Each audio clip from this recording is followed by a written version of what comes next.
चलिए दोस्तों, आज मिल पा रही है एक बार सभी लोगों को आवाज़ मिल पा रही है तो एक बार जय हिंद लिखिए। और सभी लोग दोस्तों वीडियो को लाइक भी कर दीजिएगा। ऑफलाइन देख रहे हैं तो ऑफलाइन, और लाइव है तो वही लाइव। सभी लोग यहाँ पर है, लाइक से जरूर कर दीजिएगा सभी लोग, ठीक है। चलिए रेडी है, स्टार्ट करें। चलिए तो देखिए, पहला क्वेश्चन दिया गया है, कह रहे सिंधु नदी का उद्गम होता है यहाँ पर आंसर आपका डी हो जाएगा, कैलाश पर्वतमाला से दोस्तों, ठीक है ना। आंसर यहाँ पर डी हो गया है, याद रखिए कैलाश पर्वतमाला से सिंधु नदी का उद्गम हुआ है, ऑप्शन डी हो जाएगा, ठीक है ना। अब आपको आंसर नहीं दिखेगा दोस्तों, ठीक है, अब आंसर आपको नहीं दिखेगा। अब आपको ईमानदारी से जवाब देना है। चलिए, कह रहा है कि कौन सी नदी रिफ्ट घाटी में नहीं बहती है, बताइएगा कि कौन सी नदी रिफ्ट घाटी में नहीं बहती है। यहाँ पर आंसर क्या हो जाएगा। चलिए तो टू को ऑप्शन की अगर बात किया जाए दोस्तों, तो यहाँ पर देखिए रिफ्ट घाटी में नर्मदा भी बहती है, यहाँ पर दामोदर भी बहती है, ठीक है ना, ताप्ती भी बहती है। लेकिन जो मांडवी नदी है दोस्तों, याद रखिएगा यहाँ पर आंसर जो आपका डी दिया गया है, मांडवी नदी, ये आपके रिफ्ट घाटी में नहीं बहती है। ऑप्शन बनेगा आपका डी नंबर है, राइट हो जाएगा। अब आपके दिमाग में आया है कि भाई नर्मदा है, ताप्ती ये होंगे, मांडवी यहाँ पर बहती नहीं। दामोदर नदी भी रिफ्ट घाटी में ही बहती है, अर्थात जो आपका छत्तीसगढ़ वाला जो पठार आपका पड़ता है ना, तो ये दामोदर वाली जो होती है ये भी रिफ्ट घाटी से बहती है। ये एरिया जो आपका होता है कहीं ना कहीं पूरी चट्टानों को तोड़कर यहाँ से निकलने वाली नदियां हैं। तो इसका जो ऑप्शन देना है वो आपका डी हो जाएगा, आपका मांडवी नदी दोस्तों, याद रखिए मांडवी नदी। ये मांडवी नदी है कहाँ की, तो आपकी गोवा की प्रमुख नदी है जो रिफ्ट घाटी में नहीं बहती है दोस्तों, याद रखिएगा, है ना। और यहाँ पर आगे बढ़ते क्वेश्चन दिया गया है, निम्नलिखित में से गंगा की कौन सी सहायक नदी उत्तर की ओर बहती है। और ये क्वेश्चन आपको बहुत बार पूछा जाता है, तो चलिए जवाब दीजिएगा, आंसर क्या हो जाएगा। कह रहा है गंगा की कौन सी सहायक नदी उत्तर की ओर बहती है, उत्तर की ओर बहती है, तो ऑप्शन क्या हो जाएगा। यहाँ पर देखिए सोन जिसका अभी आ रहा है, बिल्कुल सही जवाब है। आपका जवाब सी आपका सोन नदी है दोस्तों, याद रखिएगा सोन नदी ये आपके गंगा में आके मिलती है, वो भी कैसे, दक्षिण से उत्तर की ओर आती है, ऑप्शन सी बनेगा। और यहाँ पर देख सकते हैं अगला क्वेश्चन आपसे दिया गया है, आपसे क्वेश्चन दिया गया है, अरब सागर में गिरने वाली नदियां डेल्टा क्यों नहीं बनाती हैं। बताइएगा कि अरब सागर में गिरने वाली नदियां डेल्टा क्यों नहीं बनाती, इसका कारण क्या है, इसका रीजन क्या है।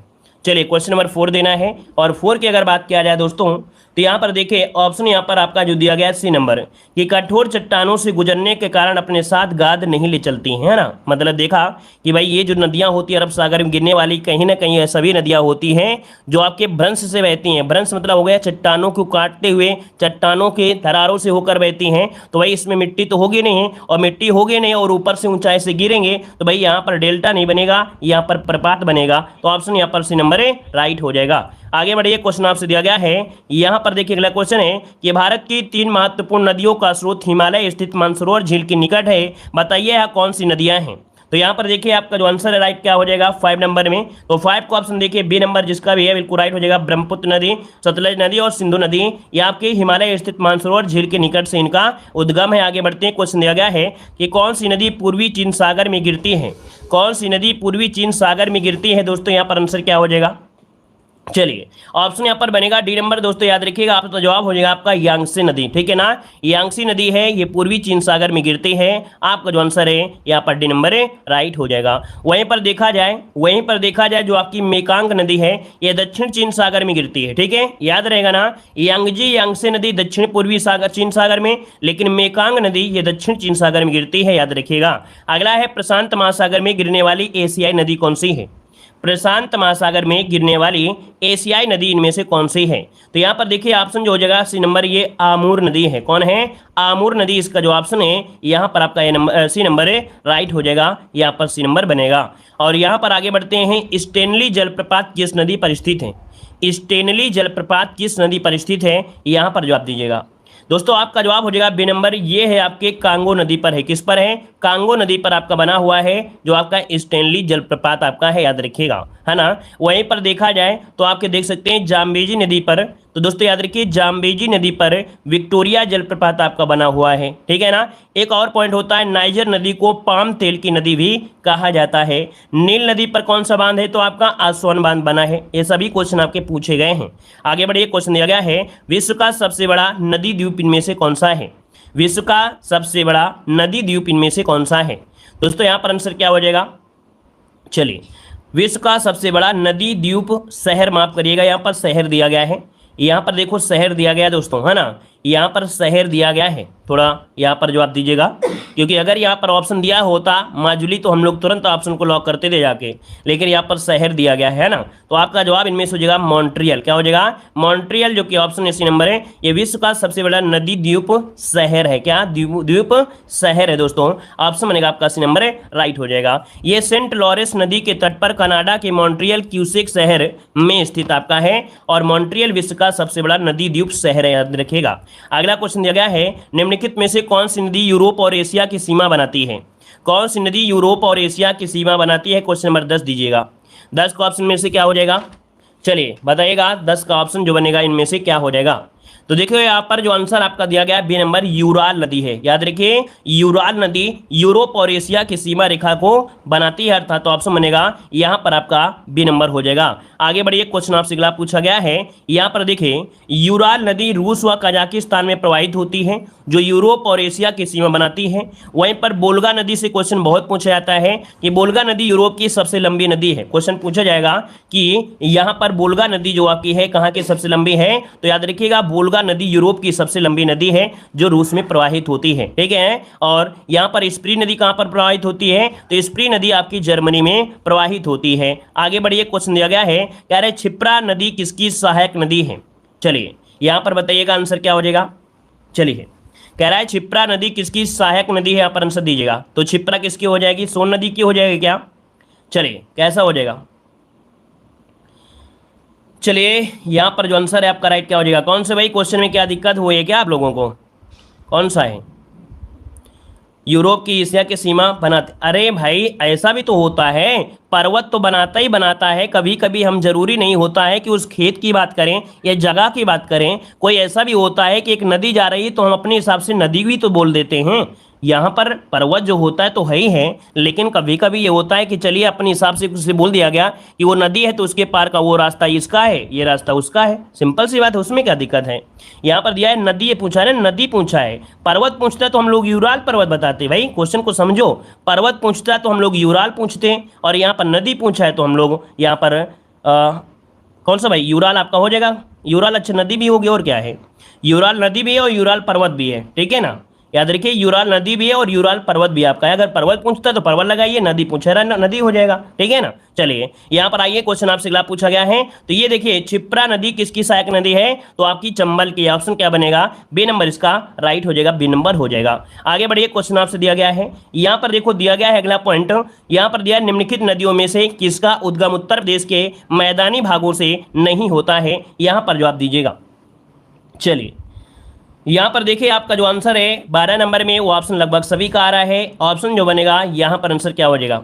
चलिए देखिए, उत्तरी मैदान से निकलती है आपके कौन सी? तो आपकी राप्ती नदी है, या नहीं निकलती है वो आपकी राप्ती नदी। देखिए, उत्तर के मैदानी भागों से नहीं निकलती है, राप्ती नदी नहीं निकलती है। अब देखिए, गोमती नदी है, पांडो नदी है और सई नदी है, ये कहीं ना कहीं उत्तर के मैदानी भागों से निकलती है, लेकिन राप्ती नदी नहीं निकलती है। तो यहाँ पर ऑप्शन में आपका ए नंबर इसका राइट हो जाएगा। ठीक है ना।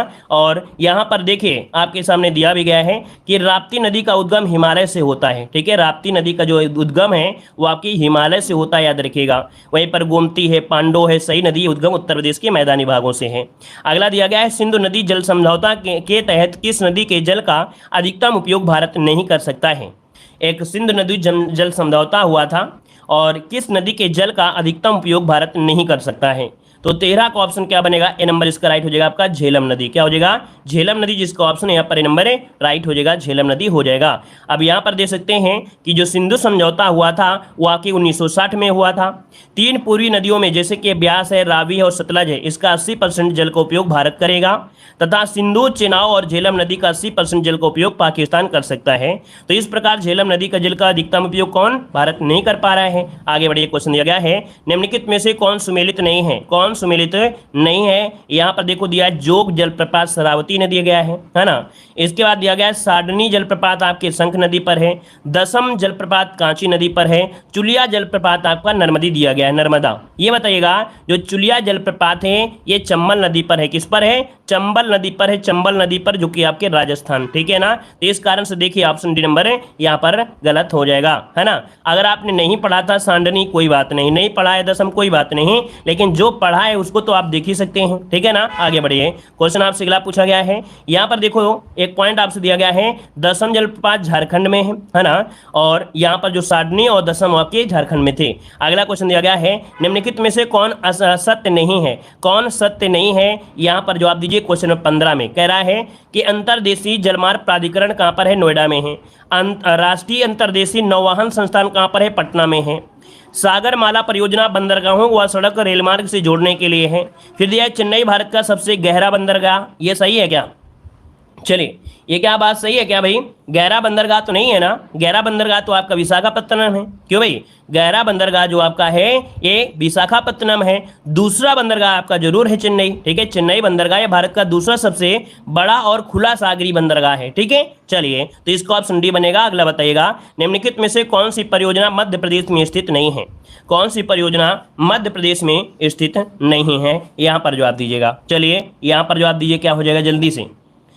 देखिए, जवाहर सागर दिया गया है, ओंकारेश्वर दिया है, इंदिरा सागर दिया और गांधी सागर दिया गया है। यहाँ पर देखिए काफी लोग जवाब दे रहे हैं, 16 नंबर में डी दे रहे हैं, कुछ लोग सी दे रहे हैं, और अभी तक किसी का जवाब सही नहीं आया है। दोस्तों यहाँ पर आंसर जो आपका बनेगा ए हो जाएगा।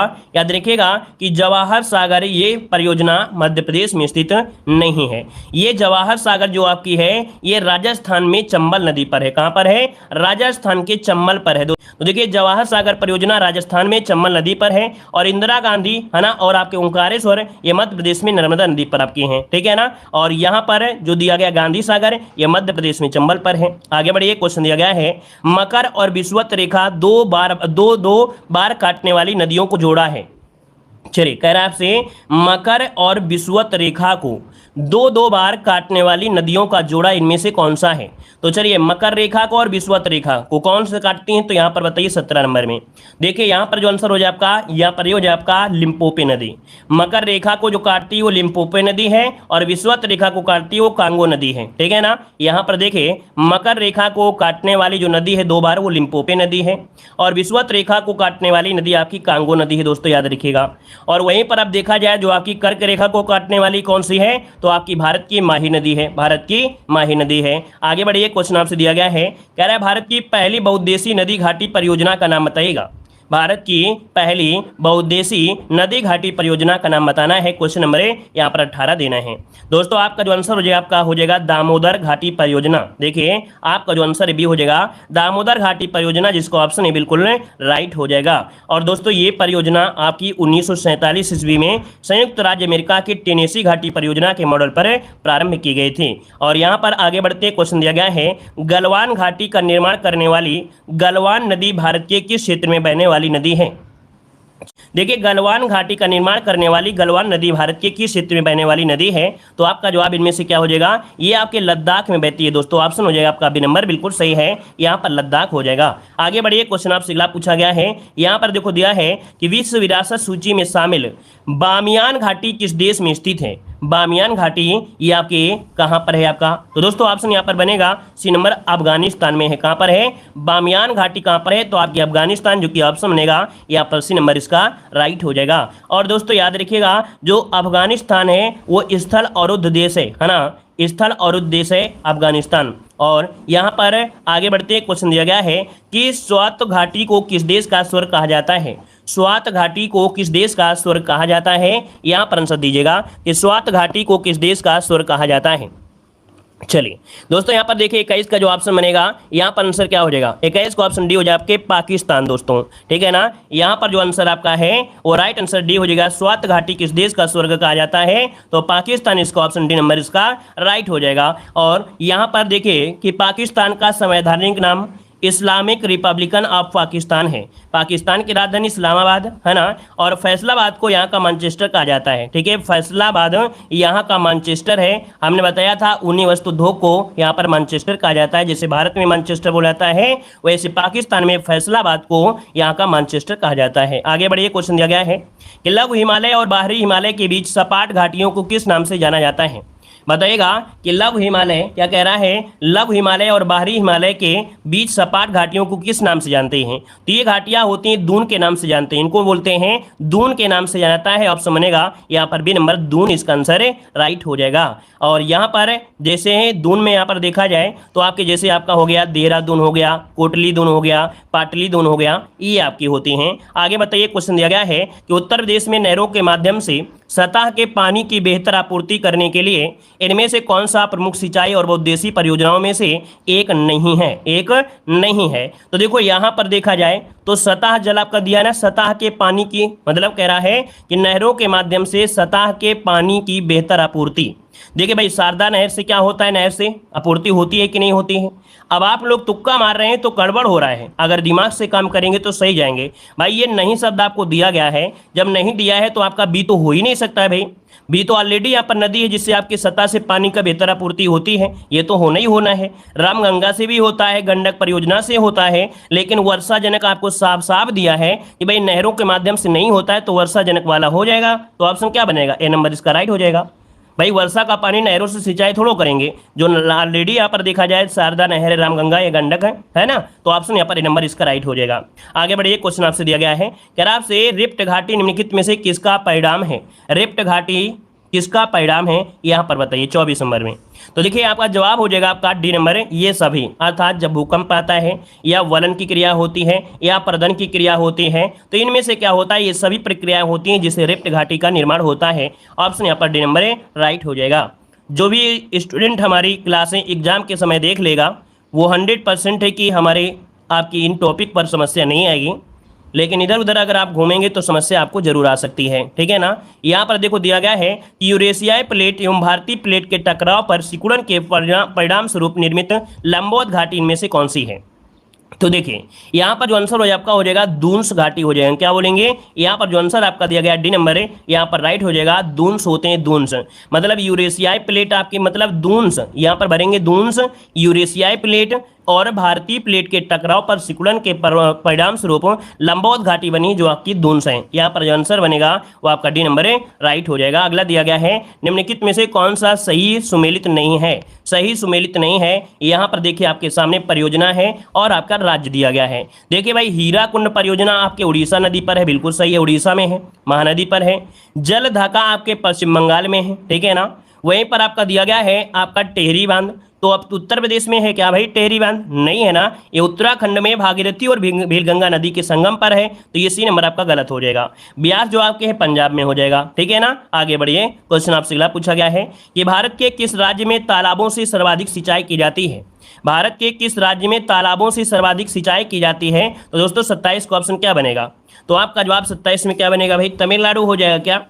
क्या बनेगा, तमिलनाडु। चलिए ऑप्शन को लॉक कर देते हैं, आपका जवाब हो जाएगा तमिलनाडु, आंसर है राइट हो जाएगा। आगे बढ़िए, क्वेश्चन आपसे दिया गया है, यहाँ पर देखो दिया गया है, यहाँ पर एक पॉइंट मिला है कि यहाँ 24,000 सर्वाधिक तालाब तिरुचिरापल्ली जिले में है। समझिएगा कि 24,000 तालाब यहाँ पर हैं तिरुचिरापल्ली में, तमिलनाडु में, ठीक है ना। आगे बढ़िएगा कि सरहिंद नहर किस नदी से निकाली गई है? सरहिंद नहर किस नदी से निकाली गई है? आंसर क्या हो जाएगा? तो 28 का ऑप्शन यहाँ पर हो जाएगा सी नंबर, दोस्तों सतलज नदी हो जाएगा, ऑप्शन सी नंबर इसका राइट हो जाएगा। कि आपकी सरहिंद नहर सतलज नदी से निकाली गई है, यह पंजाब और हरियाणा के क्षेत्रों को सिंचित करती है, ठीक है ना। वहीं पर देखा जाए तो सतलज और ब्यास नदी के मिलन स्थल को हरिकेश बैराज के नाम से जाना जाता है, जिससे भारत की सबसे लंबी नहर इंदिरा गांधी नहर को निकाला गया है, जो कि राजस्थान के अनेक जिलों को सिंचित करती है, जो कि हरिकेश बैराज से इंदिरा गांधी नहर। आगे बढ़िएगा कि निम्नलिखित में से कौन गंडक नदी से निकलने वाली नहर है? कौन गंडक नदी से निकलने वाली नहर है? 29 नंबर दीजिएगा। तो देखिए आपका जवाब हो जाएगा यहाँ पर डी नंबर, त्रिवेणी। क्या है भाई? त्रिवेणी नहर है, जो कि गंडक नदी से निकलने वाली नहर है, ऑप्शन बनेगा आपका डी नंबर है। और ये बिहार राज्य में सिंचाई का प्रमुख साधन है। जो त्रिवेणी नहर है ये बिहार राज्य में सिंचाई का प्रमुख साधन है, दोस्तों याद रखिएगा। वहीं पर शारदा नहर उत्तर प्रदेश में शारदा नदी से तथा मूठा नहर महाराष्ट्र में मूठी नदी से निकाली गई है। आगे बढ़िए, क्वेश्चन दिया गया है, मुल्लई पेरियार बांध का विवाद किन राज्यों से संबंधित है? चलिए दोस्तों यहाँ पर जो आप देना है आंसर क्या हो जाएगा, तो देखिए आपका जवाब इनमें से क्या हो जाएगा, आपका बी नंबर हो जाएगा कि मुल्लई पेरियाई बांध किन दो राज्यों में, तो तमिलनाडु और केरल के बीच ये क्या है, विवाद है। तो ऑप्शन बनेगा यहाँ पर बी नंबर इसका राइट हो जाएगा। और इस बांध का निर्माण पेरियार नदी पर किया गया है। अगला क्वेश्चन दिया गया है, कह रहा है सूची फर्स्ट को सूची सेकंड के साथ क्या करना है, आपको सुमेलित करना है। तो चलिए सुमेलित कर लीजिएगा। यहाँ पर देखो दिया गया है कि पुलिकट झील कहाँ पर है, तो आप कहेंगे तमिलनाडु पर है। तो चलिए हम तमिलनाडु की ओर चलते हैं, यहाँ पर 3 हो जाएगा। चिल्का झील उड़कर जाएंगे, उड़ीसा गए, यहाँ पर 1 हो गया। वुलर झील आपकी मीठे पानी की झील आपके भारत की है, कश्मीर में है, यहाँ पर 4 हो जाएगा। सामर झील आपकी खारे पानी की झील आपकी है अंतःस्थली, तो आपके राजस्थान में हो जाएगा। तो इस प्रकार से यहाँ पर बनेगा दोस्तों आपका, है ना, 3 1 4 2 इसका आंसर बन जाएगा, जो कि आपका शायद पहला ये ऑप्शन यहाँ पर राइट हो गया है ना। आगे बढ़िए, स्क्रीनशॉट लेना है तो आप लोग ले भी सकते हैं। अगला बताइएगा, ये भारत की सबसे बड़ी एवं विश्व की दूसरी सबसे बड़ी छिछली झील लैगून कहाँ पर स्थित है। देखिए ये भारत की सबसे बड़ी है और विश्व की दूसरी सबसे बड़ी छिछली झील अर्थात लैगून झील। दोस्तों यहाँ पर लैगून बोलते हैं जो समुद्र के किनारे होते हैं, और किनारे कहीं ना कहीं गहरा तो होता नहीं है, वो होता है छिछला होता है, कम गहरा स्थान को छिछला बोलते हैं। तो यहाँ पर देखिए आपका आंसर क्या हो जाएगा 32 नंबर में। जवाब 32 का आ रहा है डी नंबर, कुछ लोग यहाँ पर और भी दे रहे हैं। दोस्तों यहाँ पर जो आंसर आपका है वो आपका जवाब बनेगा कौन सा, A number, B number, D number. अच्छा यहाँ पर अगर देखा जाए दोस्तों, यहाँ पर देखो दिया गया है, कह रहा है कि दूसरी सबसे बड़ी छिछली झील मतलब लैगून होगी, तो लैगून का मतलब हुआ कि ए नंबर तो गायब हो गया। ए नंबर तो किसी भी हालत में नहीं होगा, हमने आपको बताया कि ये समुद्र किनारे होते हैं, तो ए नंबर तुक्का मार के इसे बाहर कर दीजिएगा, बिल्कुल निकाल के बाहर करिएगा। इसके बाद यहाँ पर लद्दाख तो हो ही नहीं सकता है, किसी भी हालत में नहीं हो सकता है।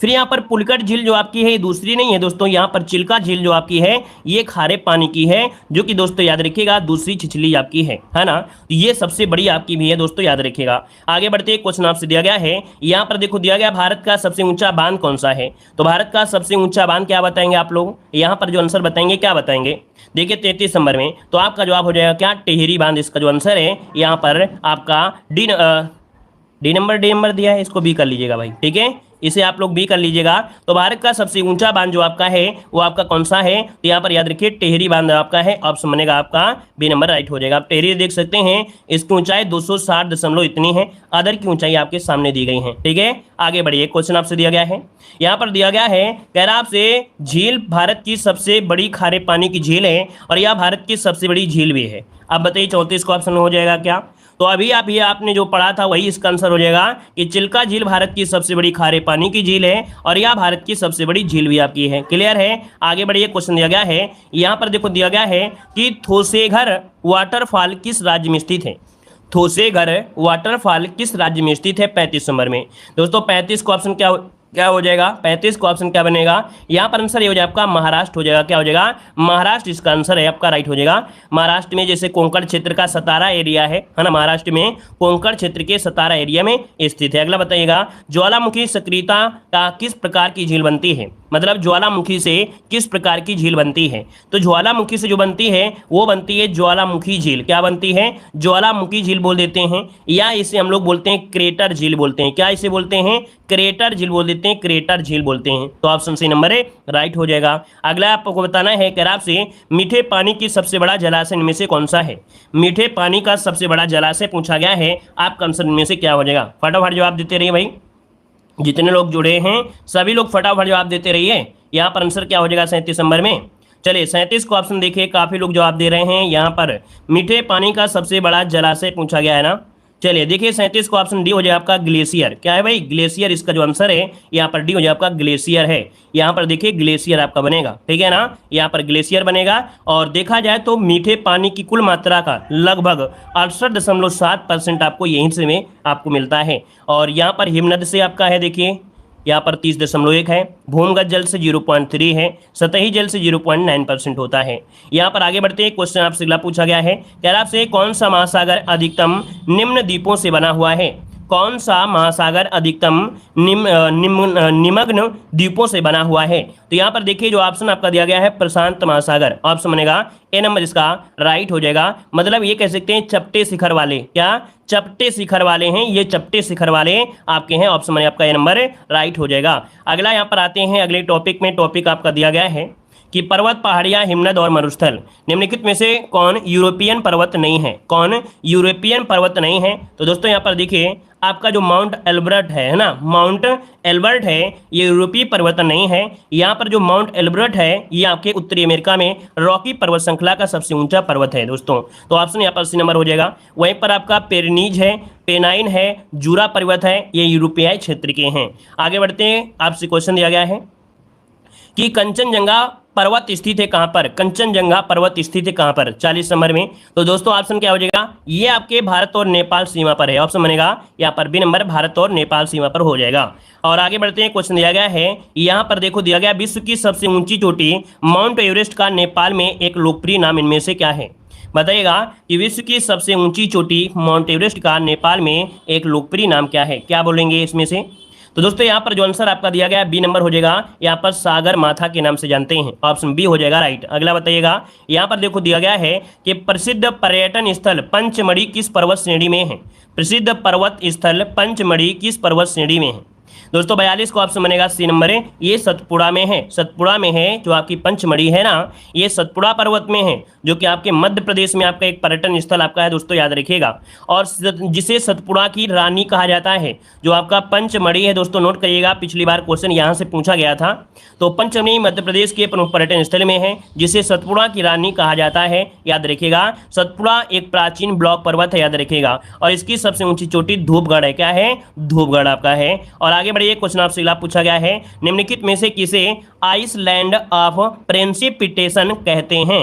इसे आइसलैंड ऑफ प्रेसिपिटेशन कहते हैं। 43 नंबर में 43 का ऑप्शन क्या बनेगा? यहाँ पर सी हो जाएगा दोस्तों। आपका जवाब हो जाएगा सी नंबर है, डोम माउंटेन्स। क्या? डोम माउंटेन्स ऑप्शन यहाँ पर सी नंबर है, राइट हो जाएगा, सी नंबर बनेगा। अब यहाँ पर देख सकते हैं ये आपका होता क्या है।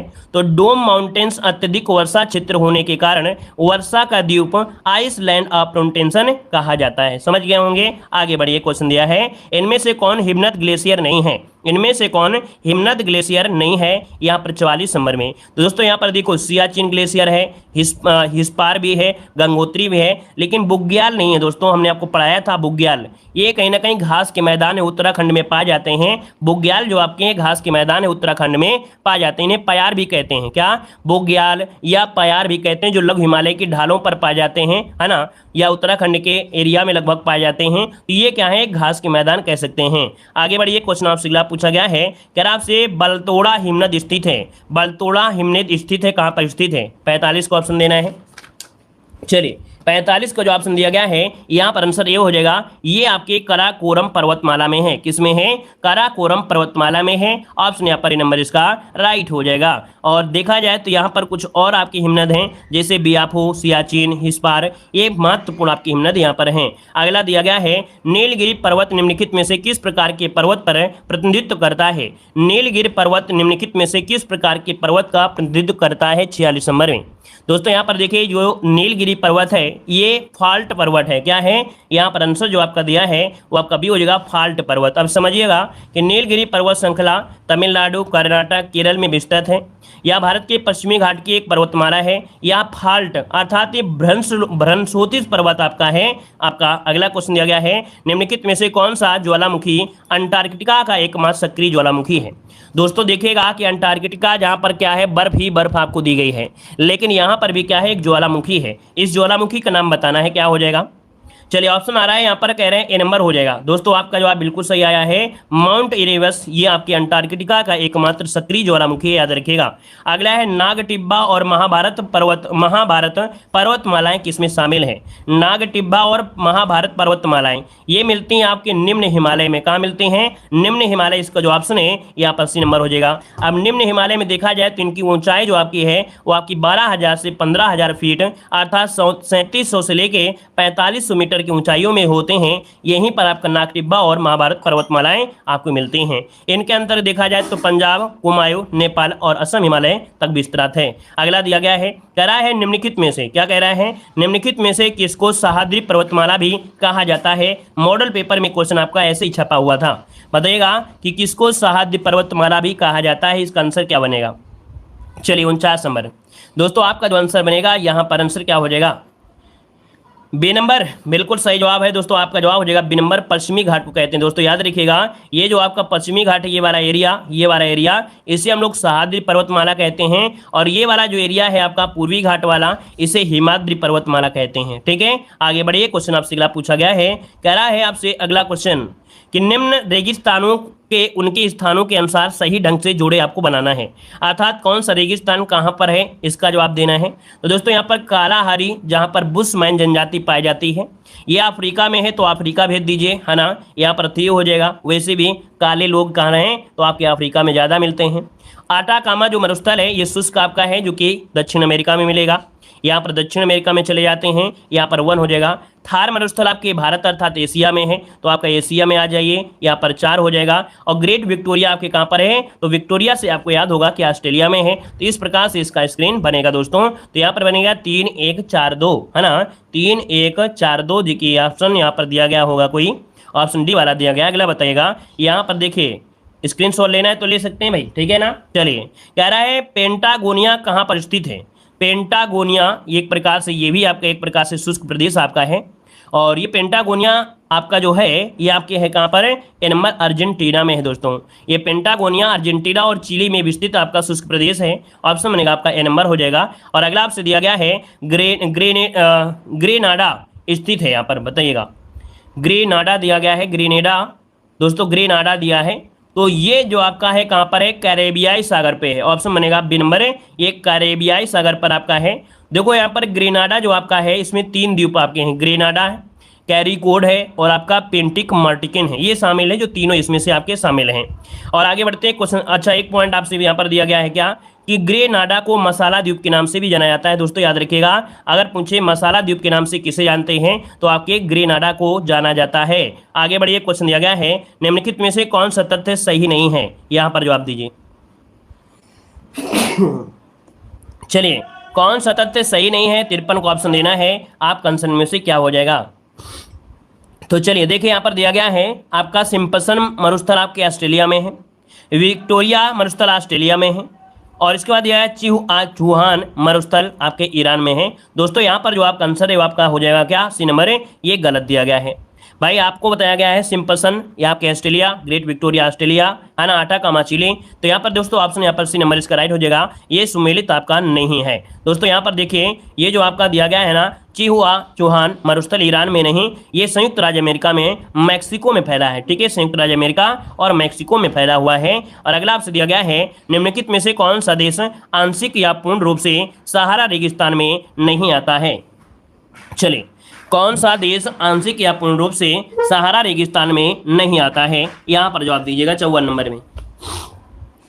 चलिए, 54 नंबर में ऑप्शन क्या बनेगा, तो दोस्तों यहाँ पर याद रखिएगा, जो आपका है नाइजीरिया, क्या है, नाइजीरिया, इसका जो ऑप्शन है यहाँ पर सी नंबर है, ये इसमें से आपका नहीं आता है। यहाँ पर देखिए, जो आपका मरुस्थल का विस्तार है वो अल्जीरिया, चाड, लीबिया, मारितानिया, नाइजर, सूडान, ट्यूनिसिया, मिस्र, मोरक्को आदि में आता है, लेकिन नाइजीरिया में नहीं आता। नाइजर में जरूर आता है, लेकिन नाइजीरिया में इसका विस्तार नहीं है। आगे बढ़िए, क्वेश्चन दिया गया है, अफ्रीका में कालाहारी किस प्रकार का रेगिस्तान है।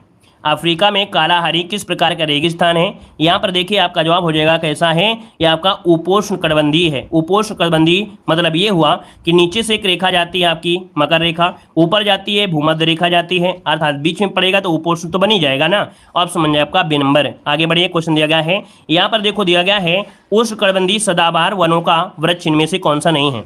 उष्ण कटिबंधीय सदाबहार वनों का वृक्ष इनमें से कौन नहीं है, 56 नंबर में। दोस्तों आपका जवाब इनमें से क्या हो जाएगा, यहाँ पर साल वृक्ष बनेगा, साल वृक्ष। ऑप्शन क्या हो जाएगा, यहाँ पर ए नंबर इसका राइट हो जाएगा, ए नंबर बन जाएगा। देखिए यहाँ पर जैसे साल है, सागौन है, नीम है, शीशम है, ये उष्णकटिबंधीय पर्णपाती वनों में पाए जाने वाले वृक्ष हैं। जबकि यहाँ पर देख सकते हैं, जो आपका दिया गया है कि आपका रोजवुड, आबनूस, महोगनी, ये उष्णकटिबंधीय सदाबहार वनों के वृक्ष हैं, याद रखिएगा, ठीक है ना। चलिए आगे बढ़िए, क्वेश्चन दिया गया है, किस वन प्रदेश को विश्व का फलोद्यान कहा जाता है।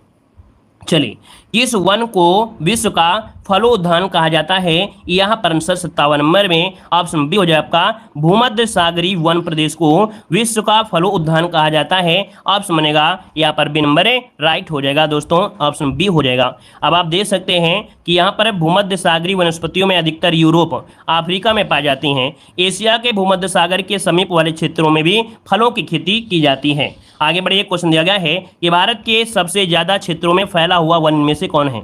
मतलब देखा जाए तो भारत के सबसे ज्यादा क्षेत्रों में फैला हुआ वन इनमें से कौन सा है, क्या बताएंगे आप लोग? तो दोस्तों यहाँ पर मानसूनी वन है ना, मानसूनी वन है। जैसे यहाँ पर देख सकते हैं कि बसंत ऋतु आती है ना, तो भाई आप जानते हैं पत्ते अत्ते झड़ने लगते हैं, इसके बाद फिर शुरू हो जाता है। तो यहाँ पर ज़्यादा से ज़्यादा आपके होते हैं मानसूनी वन होते हैं, जिन्हें पतझड़ वन कहा जाता है। आगे बढ़िए, क्वेश्चन आपसे दिया गया है, यहाँ पर दिया गया है दिए गए नीचे कोडों का प्रयोग करके सही जोड़ा आपको बताना है। देखो वन की प्रकृति दिया है और क्षेत्र दिया गया है। देखिए उष्णकटिबंधीय सदा हरित वन कहाँ मिलेंगे? आपके भारत की बात हो रही है, कह रहा है उष्णकटिबंधीय सदा हरित वन। अब ऑप्शन में आप देखेंगे तो आप क्या बताएंगे इसमें से? चलिए क्या बन सकता है? देखो उष्णकटिबंधीय सदा हरित वन मिलेंगे शिलोंग में, ठीक है, शिलोंग में मिल जाएंगे, मेघालय शिलोंग। भाई हमने आपको बताया था, ऐसे बताया था कि भारत में जो पानी जब बरसता है तो ज़्यादा से ज़्यादा बारिश यहाँ पर हो जाती है, तो यहाँ पर भी आपके पाए जाते हैं। और यहाँ पर आपके मेघालय क्षेत्र में बारिश होती है, यहाँ पर भी पाए जाते हैं। तो इसका मतलब ये हो गया कि उष्णकटिबंधीय सदा हरित कहाँ मिलेंगे? शिलोंग अर्थात मेघालय में। अब मानसून वाले कहाँ मिलेंगे? तो मानसून आपके हो जाएंगे शिवालिक श्रेणी में, क्योंकि बारिश वहाँ पर होती है, तो मानसूनी आपका हो जाएगा शिवालिक श्रेणी में। शिवालिक कहाँ पर है आपका? शिवालिक आपका यहाँ पर हो जाएगा। समशीतोष्ण, अब समशीतोष्ण में देखा जाए तो आप ही बताइएगा कि यहाँ से जाती है आपकी कौन सी? मकर रेखा। भारत से कौन जाती है? कर्क रेखा। नीचे से जाती है भूमध्य रेखा, और यहाँ पर पड़ता है आपका कौन सा? आपका यहाँ पर पड़ता है नीलगिरी वगैरह हो गया, है ना। तो यहाँ पर देखो समशीतोष्ण हो जाए आपका नीलगिरी हो जाएगा। और मैंग्रोव वन कहाँ मिलते हैं? तो आपके पश्चिम बंगाल में। देखो आराम से अगर दिमाग से काम करोगे, ज्योग्राफी को समझ समझ के लगाओगे, हर एक क्वेश्चन सही हो जाएंगे, स्किप करने की आवश्यकता नहीं पड़ेगी दोस्तों, याद रखिएगा, ठीक है ना। तो इस प्रकार से इसका आंसर बनेगा, आप लोग इसका स्क्रीनशॉट ले लीजिएगा, ठीक है ना, कोई दिक्कत तो नहीं हुई है ना। चलिए आगे बढ़िए, क्वेश्चन दिया गया है सामाजिक वानिकी है, सामाजिक वानिकी है, यहाँ पर शॉर्ट का ऑप्शन देना है। आपका जवाब इनमें से क्या हो जाएगा? सामाजिक वानिकी है।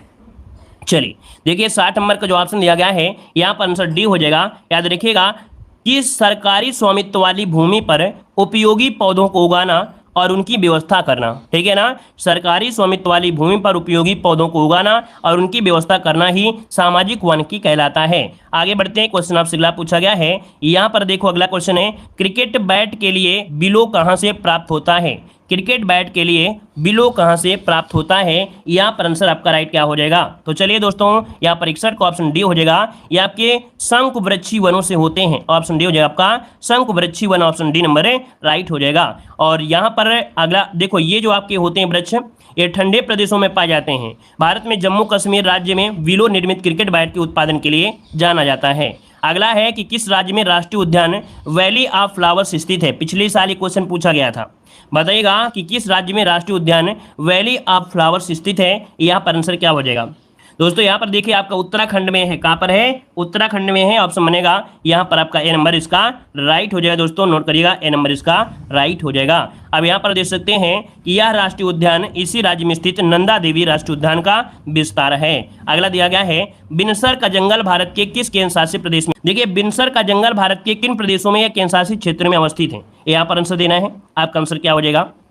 चलिए हमने आपको बताया था बिनसर का जंगल ये कहाँ मिलता है, तो दोस्तों आपका जवाब हो जाएगा डी नंबर उत्तराखंड में। कहाँ पर है? उत्तराखंड, जो कि ऑप्शन है यहाँ पर डी नंबर राइट हो जाएगा, डी नंबर हो जाएगा, ठीक है ना। और आगे बढ़िए, क्वेश्चन आपसे अगला पूछा गया है, कह रहा है मृदा के कटाव को रोकने के लिए बड़े पैमाने पर वृक्ष लगाने को क्या कहते हैं?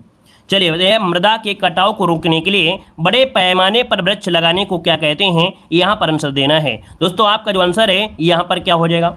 चलिए यहाँ पर जो आंसर आपका है ये हो जाएगा दोस्तों आश्रय पट्टी कहते हैं। क्या बोलते हैं? आश्रय पट्टी कहा जाता है, ऑप्शन यहाँ पर नंबर इसका राइट हो जाएगा।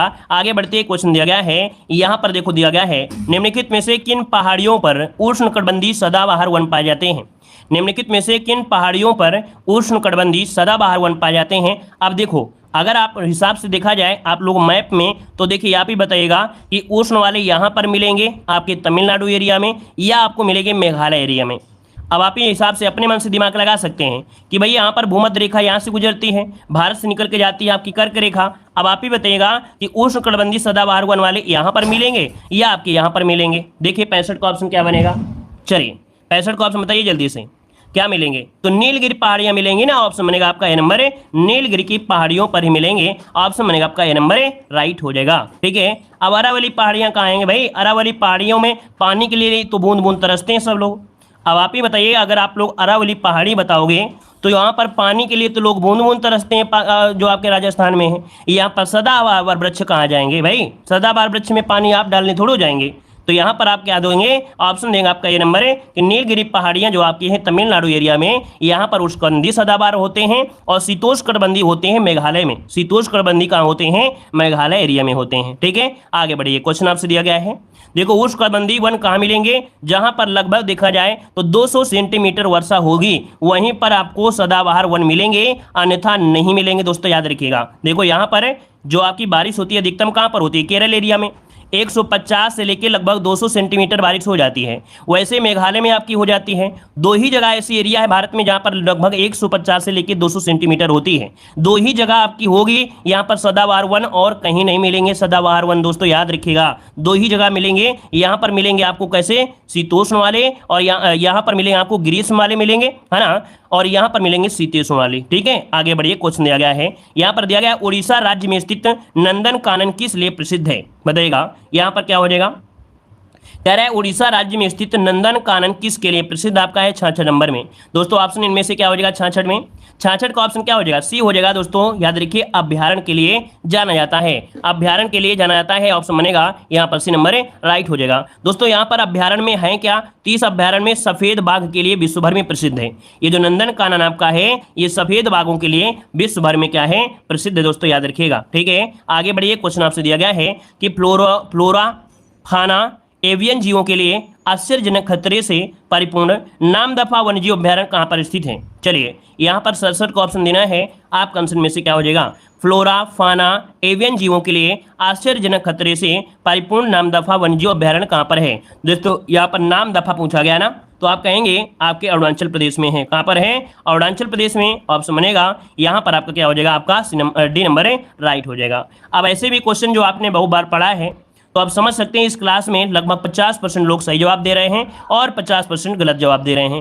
तो दोस्तों जो लोग गलत जवाब दे रहे हैं तो उनसे रिक्वेस्ट है कि आप हमेशा पढ़ा करें, है ना, आप हमेशा पढ़ेंगे तो ऐसी छोटी छोटी गलतियां या इसने चुटपुटिया वाले क्वेश्चन को गलत नहीं करेंगे। ठीक है ना, यहाँ पर देखिए ऑप्शन जो बनेगा यहाँ पर डी नंबर है, राइट हो जाएगा। अगला क्वेश्चन दिया गया है, यहाँ पर निम्नलिखित में से कौन सा पौधा मरुद्भिदि है, कौन सा पौधा मरुद्भिद है, यहाँ पर आंसर को ऑप्शन देना है, आपका आंसर क्या हो जाएगा। मरुद मतलब होता है जहां पर पानी आनी ना मिले, है ना, या मान लीजिए जैसे चट्टाने वगैरह होती हैं, तो चट्टाने वगैरह में यहाँ पर बताइए कौन सा पौधा हो सकता है। सरसों का पौधा तो हो ही नहीं सकता है किसी भी हालत में, है ना, यहाँ से इसको तो हम लोग यहाँ पर से खल्लास करते हैं। अमरवेल आपके पौधे पर ही होगा, अर्थात कोई हरा पौधा है उसमें अगर डाल दोगी तो आपका छल जाएगा। ठीक है ना, अमरवेल भी आपका पहाड़ों में नहीं होता है, अमरवेल की पहाड़ों में डाल दोगे वो चलने लगेगा। ये एक प्रकार से जब इसको खाने का या किसी के ऊपर जाएगा या जीवित में जाएगा तभी होगा, जीवित पौधों पर अमरवेल नहीं हो सकता है। यहाँ पर होता है करील का वृक्ष। दोस्तों करील का वृक्ष ऐसा होता है कि आपकी चट्टानों में भी आपको मिलेगा। आपने हिंदी में बहुत अच्छी तरीके से पढ़ा होगा कि करील का वृक्ष ऐसा होता है जिसमें छाई ही नहीं होती है, और इसमें कोयल जब क्या होता है, कोयल कूकती ही नहीं है, ऐसे वृक्षों में कोयल कूकती ही नहीं है क्योंकि ना पत्ते होते हैं ना ही कुछ होते हैं। तो यहाँ पर आंसर आपका सी नंबर करील का वृक्ष होता है। दोस्तों ठीक है, आगे बढ़िए, क्वेश्चन आपसे दिया गया है, यहाँ पर देखिएगा कि जो वृक्ष आपके होते हैं मरुस्थलीय क्षेत्रों में पाए जाने वाले, जैसे मरुद्भिदि हो गया, जेरोफाइटा हो गया, है ना, इनको कहा जाता है। और देखा जाए जेरोफाइटा वनस्पतियों में जैसे कैक्टस हो गया, बबूल हो गया, करील हो गया, सेजब्रस हो गया, एकेरियस हो गया, है ना, सेक्सोल हो गया, कीकर हो गया, ये इसके अंतर्गत आपके आते हैं। आगे बताइएगा, अमेजनी वन एक प्रकार का वन है, अमेजनी वन का प्रकार पूछा गया है, आपका आंसर यहाँ पर क्या हो जाएगा, अमेजनी वन में। आपका जवाब इनमें से क्या होगा भाई, चलिए दोस्तों आपका जो आंसर है यहाँ पर हो जाएगा ए नंबर। दोस्तों याद रखिएगा उष्णकटिबंधीय वर्षा वन होते हैं। क्यों, यहाँ पर देखो अमेजन वन कहाँ मिलेंगे, तो आप अगर विश्व में देखेंगे, अगर आप ऐसे देखेंगे तो यहाँ पर 20 से जाती है भूमध्य रेखा। ठीक है, भूमध्य रेखा 20 से जाती है। अब यहाँ पर जो आपका ये यहाँ पर एरिया है, तो यहाँ पर जो आपका अमेजन है कहीं ना कहीं यहाँ से आपकी जाती है भूमध्य रेखा, और आपका वन तो आपके यही है, तो उष्णकटिबंधीय वर्षा वन होते हैं। ऑप्शन बनेगा आपका ए नंबर है। आगे बढ़िए, क्वेश्चन आपसे अगला पूछा गया है, यहाँ पर देखो दिया गया है, कह रहा है किस प्रदेश में पूरे साल वर्षा होती है, किस प्रदेश में पूरे साल वर्षा होती है, यहाँ पर जवाब दीजिएगा, सभी लोग जवाब दीजिएगा कि किस प्रदेश में पूरे साल वर्षा होती है, भूमध्य सागर में या आपके विश्वती में या उष्णकटिबंधीय में या शीतोष्ण में, क्या बनेगा?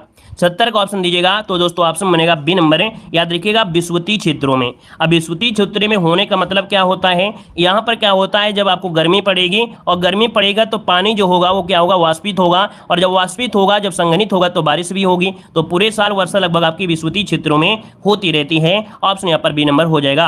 अब आगे बढ़ते हैं, क्वेश्चन आपसे अगला पूछा गया है, यहाँ पर दिया गया है खनिज संसाधन विशेष करके भारत में, ठीक है ना। कह रहा है विश्रामपुर कोयला क्षेत्र किस घाटी में स्थित है, विश्रामपुर कोयला क्षेत्र किस घाटी में स्थित है, यहां पर जवाब देना है, वो भी आपको कमेंट बॉक्स में कमेंट करके बताना है। लाइक शेयर कर दीजिएगा अगर पसंद आ गया है।